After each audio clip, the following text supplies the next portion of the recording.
Politicians say they're trying. With each year that passes, more and more of them are talking about an issue that's been an impossible, tragic problem to solve: homelessness. And who can really ignore it? And if you're a Christian, it's not really an option, is it? But then talk about another subset of those who experience homelessness: mothers and their children. And it's a problem that should break your heart because it's growing every year. On this program, we've introduced you to plenty of political leaders and policy thinkers, and we love hearing their stories. But politicians aren't always the ones on the front lines. Tonight you'll meet Rita Whitaker. In every way, she's a general in the fight to change the lives of homeless women, and day to day, she and her team are winning battles. I can't wait for you to meet this remarkable woman. Stay with us.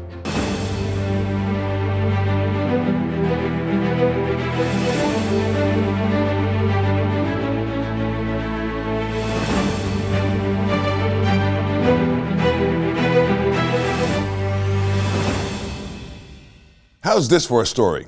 One day, Rita is working at her corporate job where she's been there for over 9.5 years. She has a pension, she's got the salary of her dreams with plenty of perks, and then she heard that still, small voice nudging her to leave that job to serve in a full-time ministry for homeless women and children in Philadelphia. She quit her job, left the pensions, sold her belongings, and started a new life helping women in desperate need. Rita, I know many people who identify as followers of Jesus in our audience have heard that voice, maybe recently, nudge us to accept a mission that doesn't make complete sense. Why did you say yes? Because I love the Lord.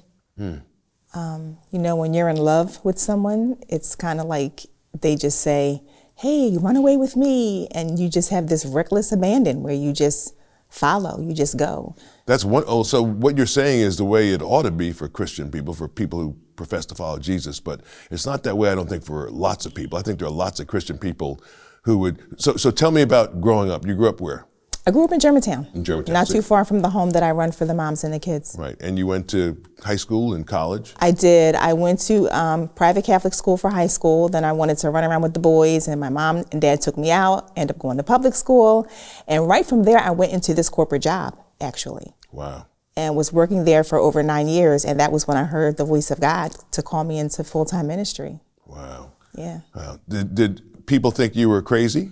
Absolutely. Absolutely. Now, you're a Christian person, obviously. Yes. Did you have a point at which you became serious about your faith in Christ, or was Jesus always at the center of your life as long as you can remember? Or? You know, it's crazy. I actually did not give my life to the Lord until September 23rd, 1991. I was 21 years old. But when I got saved, I got serious. Like, I just went in hardcore, like really quickly. And I've just never come up for air. So, yeah. So you got saved, you accepted Jesus as your Savior, yes. and you said there's no turning back, No. and you said it's either all or nothing at all. That's right.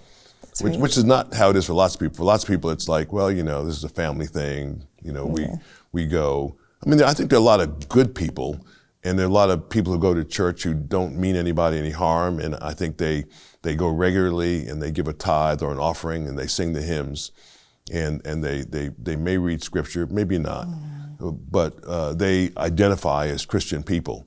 But they wouldn't make the decision that you made. You know, I mean, I think most of us are inclined to think, most humans think, well, you know, God is on the throne, He's in charge of all these things, but I'm going to make sure I take care of me.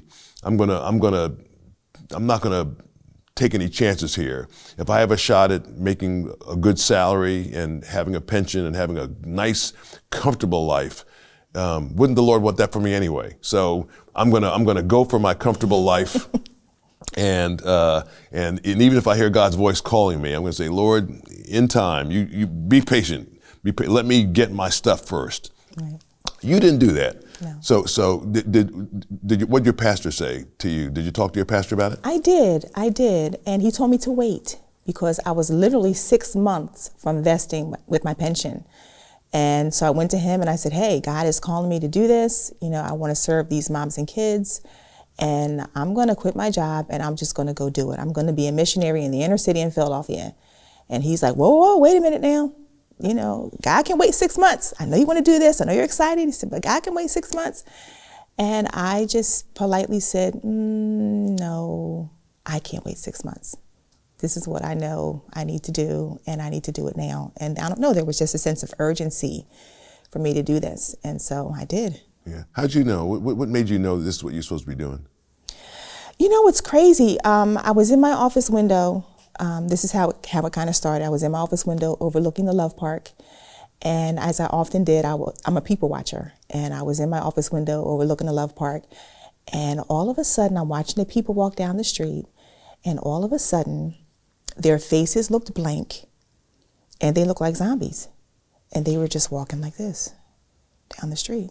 And that's what God showed me. And I looked out the window and I said to the Lord, it was a really brief conversation that just changed the whole course of my life. And I just said, God, is that what you have for me? And very clearly, he just said, I'm going to use you. And I said, okay. And that was it. And I went back to my desk and I was doing what I was doing. And then a few months later, my office moved into another location. And I'm in my office and I started to hear in my spirit, like, just take this home, take that home. And so little by little, I just started taking stuff home, my personal things. And one day I was like, wait a minute, this is crazy. Like, what's going on? Why am I taking my stuff home? And so I called my mentor. I had a mentor at the time. And I called her and I told her what was going on. I said, I don't know. I feel like I'm supposed to start taking my stuff home, and little by little I have. And she said, you know, maybe God's calling you off this job. You need to seek God about this. And I'm thinking, call me off my job. So I just said, well, okay. And so I took some time, to fast and pray about it. And that's how I landed in the ministry. So I just took some time off from work, fasted and prayed, seeking the Lord. And I went through, there was a Christian ministry headhunter agency back in the day called Inner Christo. I don't know if you remember them or not. But they were like a headhunter, but for people that want to do Christian ministry. And this was back in the day, so you did the whole paper thing, So you fill out this questionnaire and they ask you your gifts and all this, and they send you back matches, that match your gifting. And everything that came back for me was like women's ministry, discipleship ministry, residential ministry. And so I said, well, I'll look into this. And I went on an interview at a ministry up in Coatesville, and I bombed on the interview. First of all, I was about 45 minutes late. We didn't have GPS back then, and I got terribly lost. And so by the time I got there, I was a nervous wreck. I was a bumbling idiot, And the interview just, as soon as I walked in the door, it was just, as soon as I walked in the door. And so when the interview was over, I just knew it. You know when you bomb. And I got in my car and I drove back to my apartment. And when I got home, I just laid on my bed and I just cried. And I was just like, God, I know you told me to do this. I'm crying. And very clearly was like, call Michelle. So Michelle was running the home for moms and kids in Germantown. And I had been there one time. I already knew her. She was my assistant pastor's wife. And so I called Michelle and I said, hey, I want to be a house mother, because that's the positions that were coming at me were house mother. I want to be a house mother. I said, if you were looking for a house mother, what would you be looking for? So I know when I go on these interviews what to say to these people. And she says, you want to be a house mother? And I said, I need a house mother here. I said, really? She says, yeah. I said, I want to do it. She said, wait a minute. She said, I need a house mother, but I can't afford to pay a house mother. And I said, you don't have to pay me. I'm going to be a missionary. I'll just come there. And she says, wait a minute, hold it. Because she knew me. And she knew my job. And she knew I made good money. And so she says, wait a minute. What are you saying? I said, do you have a room? She says, yeah. I said, if you have a room, I'll stay in the room. She says, so wait a minute. Are you saying that you will come here and work for free? And I said, yeah, I'm going to be a missionary. She said, well, what are you going to do with your apartment? I'm going to get rid of it. What are you going to do with your stuff? I'm going to sell it. It's like everything I just had an answer. And she's like, whoa, wait a minute. She said, slow down. She said, come over here and talk to me. I said, okay. Hopped in my car, went over there to talk to her. And she says, listen, this is what I want you to do. Just stay the weekend, and just kind of get your feet wet and see if this is really what God is calling you to do. Well, Joe, I knew that this is what God was calling me to do. I knew it. But she was the director. I submitted to her authority and I said, okay. I stayed the weekend and it was like a hand in glove. It's kind of like when you go in to buy a house and it's like, you walk in the door and it's like, I know this is my house. This is it. And it was like, as soon as I walked in, I just knew that this was it. And so I stayed the weekend. It was like a hand in glove. And when it was all over, I met with Michelle and I said, Michelle, I'm going to do this. And my next step, I wrote a letter to my job, and I was working for the city, made really good money. And I wrote a letter to my job and quit, sold all my stuff. All I had left was my bedroom set. And I moved into this one room in this home with 9 women and 21 children. And it was like a dream come true.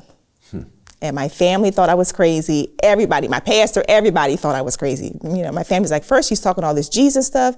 Now she's talking about she heard God. Now she's quitting her job, selling her stuff, becoming homeless. What is wrong with her? My sister called me. She was like fussing me out. You're going to worry our parents to death. What is wrong with you? And I just knew that this is what God told me to do. How long ago was that? That was in 1998. Wow. So over 25. 26 years ago. That was when I walked in the door of that building, was 26 years ago. And I served as a missionary house mother for the first year. And I was raising my own support. And after a while, my support kind of started to dwindle. How'd you raise support? You just... I reached out to friends at church and friends of the family and wrote letters and, hey, this is what I'm doing and will you support me? And most people hopped on board, but like I said, sometimes people commit to do things and they mean well, but then they can't always follow through. And so my support started to dwindle, and I'm like, okay, this is, may not work out so well after all. And Michelle said she was going to approach the organization that owned the home that I was working out of to see if they would hire me. And so she approached them, and they said no, they couldn't afford to do that. And my support was like almost down to zero at that point. And I just said, okay, well, I'm not going to be able to continue to stay because I'm not getting the support. And so I ended up leaving. And as I'm moving out of the building, this guy was moving me out. He's put my stuff on the truck, and he says, hey, your name is Rita? And I says, yeah. He says, do they call you Miss Rita? And I says, yeah. He says, do you know a girl named, I'll say Mary. Mary? I said, yeah, I do. He says, oh my gosh. He says, I have a home for mothers and children. He said, Mary was in my home. She was one of the worst residents we ever had. She picked up a table. She threw it at the staff. We had to call the police to get her removed from the premises, and we dismissed her. He said, but she left and she came to this home. He said, she still talks to my wife, and she came to this home, and she's been working with some woman named Miss Rita. And my wife said that her life has completely turned around. She's like a totally different person. He said, is that you working with her? I said, yeah, that's me. He says, oh my gosh. He says, listen, I need a director of my home. I said, I'm on the parking lot. Like, I'm leaving this one place, going back to my parents' house. I had lived with my parents for 10 years. Okay, so I'm going back to my parents, feeling like a fool, my tail between my legs, and they're like, yeah, you're saying all this God told you stuff, now you got to come back home, blah, blah, blah. Feeling like a fool in the parking lot, and this man offers me a job as a director as I'm moving out. Wow. And I'm on the parking lot, and I'm like, when he said be a director, I'm like, I don't know how to be a director. He said, yes, you do. He said, I want you to come to my home, write a program, train my staff to do just what you did with Mary, and you can do this. And so I said, I need to pray about that. And so I went back to my parents' house, and over the weekend, I clearly heard the Holy Spirit say, do it. And so I ended up taking that position as director of another facility that I got offered on the parking lot. Like, go figure. Took that position, but while I'm there, Michelle left the home that I first started out at. And they were bringing different women in to try to run the program, and nobody could stay. And they kept calling me, asking me, how do we handle this situation? What do we do with this? And what do we do with that? So long story short, the organization that said that they couldn't hire me ended up calling me and saying, listen, Michelle is gone. We can't keep anybody here. You're running the house anyway from at the other program. We heard about the program that you wrote. Will you come back and write a program for us and be our director? Wow. And so I ended up going back to where I first started out and serving as director. Wow. Yeah. Is that where you are now? I am, but it's under another name now. Yeah. Yeah. Yeah. And Tell that's a everybody whole the nother name of the story. place where you are now, what it's called these days. Yes, it's called Life Turning Point of Philadelphia. Yeah. Yeah. Yeah. And so I served at the other organization from 2001 as director. My first day was 9/11/2001, so I'll never forget my first day. And I served there as director from 9/11/2001 until September of 2019 under this other organization. And the whole time we had another CEO or what have you, but then a new person came in the end of 2018. And through a myriad of situations, we'll say it that way, the decision was made to close the home for mothers and children. And I had a month. I got an email in August that said by the end of September, all the moms have to be out and the program has to be shut down. And so I was forced to shut the house down and put all the families out in a month. But by the grace of God, there were some former board members that heard about what happened, and they knew my ministry because I had been there all these years, and they contacted me and said, hey, you know, we want to see this ministry continue. Do you want to continue your ministry? And I said, yes, I absolutely do. And they said, well, if there's anything we can do to help you get this property back so you can continue your ministry, would you want it back? And I said, yes. And that's how Life Turning Point of Philadelphia was started. So the building that I started out in as a missionary, wasn't paid, got called back to as director, served, got kicked out of, is now my ministry. And Isn't it's been it amazing 26 how God years. works? Yes. I mean, it's amazing. So, Yes. I mean, you just had complete faith, you know, because faith is the substance of things hoped for, you know, and you just had this complete faith in the Almighty that God is able to do all things. And, you know, human beings, you know, come and go and promise and don't fulfill their promises, but that's not how God is. God is good to his word. And if God puts you somewhere or gives you a ministry, he puts you there for a reason, and he has you there for the period of time that he has you there for his purposes, for his glory and his power. And one wonderful thing that you would be so committed to God that you wouldn't be dissuaded by people, including even some Christian people who told you, you know, Rita, you better think about this. You know, why don't you just get yourself a job that's going to pay you a salary and give you benefits, as opposed to fooling with this stuff. And here it is now. For these 26 years, you've been ministering, being used by God to help people who are in just a terrible situation, because homelessness is something that nobody, no 5-year-old, if you ask them, what do you want to be when you grow up, says, I want to be homeless. Nobody wants to be homeless. Nobody wants that to visit them. That's a situation nobody wants. And yet still people find themselves there. What's the most, is there a thing that causes people to be homeless that you've learned from your time working with the community? That is it drug abuse? Is it lack of motivation? Is it alcohol abuse? Is it inability to get along with other people? I mean, what causes people to be in? I'm sure there are people who didn't do anything and they ended up this way as well. Maybe, you know, abusive marital situation might have caused them to have to seek shelter this way. Yeah, so most of the women that come to us are 18 years old or older. Most of them are between the age, I'll say 18 to like late 20s. And a lot of them, the issue is, you know, they're messing with some guy or something and got pregnant and staying in their mom's house, and their mom said, that's it, no more, you know, you can't stay here with this baby. Some of them sometimes are told to have an abortion, and they refuse, they choose life, and they end up calling us and coming into our home.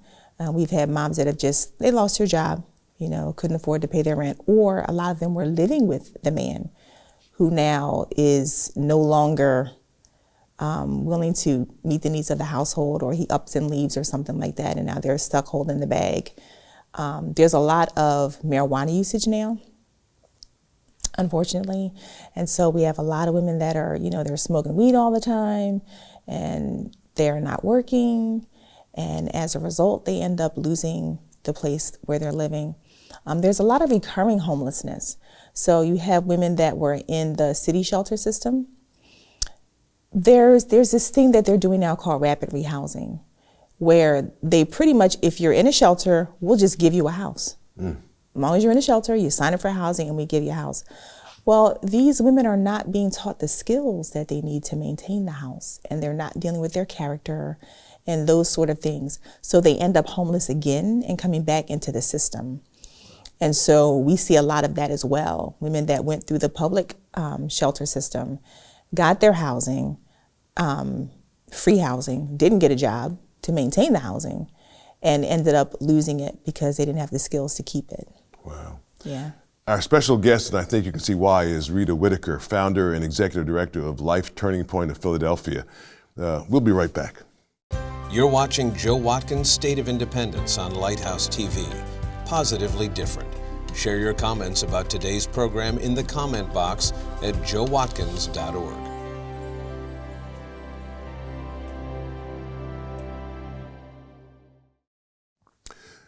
Rita, you've been doing this since the late 1990s. What's the most dramatic transformation you've seen in a person since you've been called to do this ministry?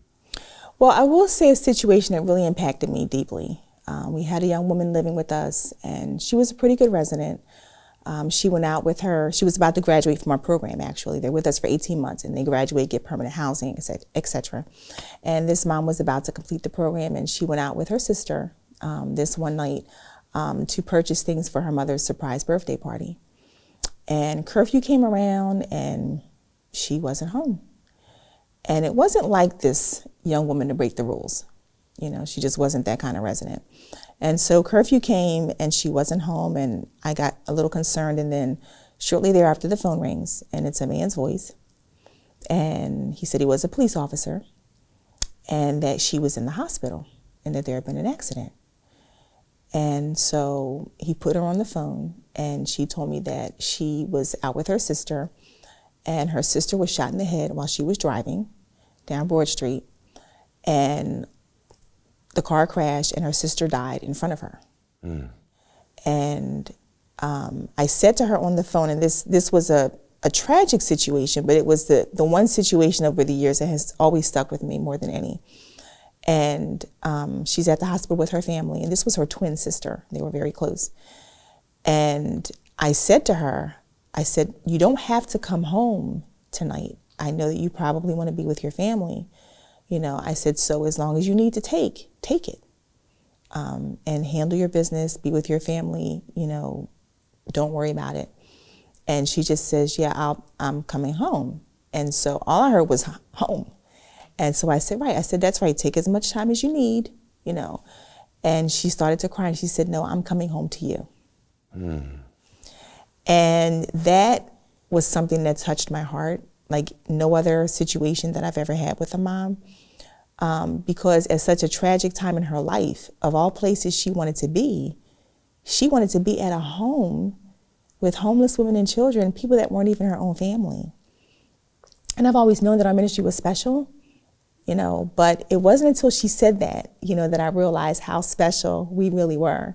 And so she did eventually, you know, so she came back in that night, and she stayed with us the whole time through the burial of her sister, everything. And we kept trying to persuade her, go be with your family, because they wanted her. And she just was like, no, I need to be here. This is where I need to be at this time in my life. And so she stayed, and 2 months later we had her graduation. She got her housing, and she actually still comes back to volunteer. She talks to the moms. So she is probably the one that sticks out in my mind the most. We've had many success stories. One young lady, her name is Rita. She was the first mom I had on my caseload in 1998. She was the first resident I had on my caseload. And Rita graduated the program in 1999 and ended up getting her master's degree in social work. And she served on our board of directors for Life Turning Point, and now she runs our alumni ministry. She does all of our social media. So she's a wonderful success story as well. What a blessing. Yeah, we have quite a few. What a blessing. Well, I know that the ladies at Adcock Manor who are watching tonight are so very thankful that Rita walked away from a job that today would likely have her eyeing a comfortable retirement. She's given her life away, and one day, maybe not on this earth, she'll reap the rewards. May God continue to bless the work of Life Turning Point of Philadelphia. I'll be right back with our great producer, Jeff Coleman. Learn more about Joe Watkins and the mission of this program at joewatkins.net. And tell Joe what you thought about today's program in the comment box.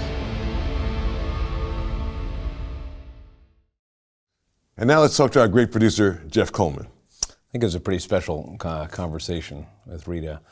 I think what many young people hear, especially when they're at the first rung of their post-college or their first corporate job, their first real salary, is that here's the track. Just stay on this track. Don't look to the left, don't look to the right. We'll keep incentivizing to retain you. Every year you'll get a little vacation, you'll get a little extra this, maybe you'll get a car. The health care, don't walk away from the health care. But it really does compete, if you're a follower of Jesus, against a much quieter voice that says the narrow road, the difficult road, the road that is loaded with rewards, but you may not see them now. And there, oh, by the way, there'll be suffering, and there'll be everything to contradict the senses that your natural senses. So you're going to have to rely completely on one relationship to tell you what the next thing to do is. I think if we told young people that following Jesus was more like being a Navy SEAL, that you'll never be alone, through all of the trials and struggles and hardships you will have as the result of following him, you'll never be alone. I think that would be a much more compelling version of Christianity than this notion of I believe, and that's it. I believe, I know, right. I don't think anything is wrong with that, but there's still this dream, American dream, this pursuit that ends up with a certain level of retirement, certain comfort at the end, that you've worked so long, and then a great travel budget at the end. Right. But following him is a very different proposition. So when you hear somebody like Rita, you really want to sit almost every young person down to say, can you just listen? This is how it works if you are following him. Yeah. You found this out. Oh, I have. You just have to believe him and follow him and trust him and have faith. And that's what Rita has demonstrated. Yeah. Very few big plans. Yeah. Lots of do the next thing. Yeah, exactly. Yeah. Exactly. Well, if Rita is a general on the front lines of obeying God's command to love and serve those who are hungry and without a home, maybe we should at least enlist. Don't say this isn't my issue or I'm glad Rita's there. Let's do our part to bring the light, hope, and life of the one who gave us life to homeless women and men. Politics won't fix homelessness, but he can. When you have a minute tonight, write me about how today's conversation impacted your life. I'd love to hear from you. You can reach me in the comment box at joewatkins.org. I'll read and respond to every one. From America's very first capital, Philadelphia, Pennsylvania, I'm Joe Watkins. And for the team here at Lighthouse TV with Jeff Coleman, thanks so much for watching. God willing, I'll see you next week. What a blessing. Pretty cool. Yeah. That kind of obedience. That's what obedience is. I think it's much more exciting, too. Really, much more. Joe Watkins' State of Independence is a production of Lighthouse TV, positively different. Made possible in part because of the support of viewers like you.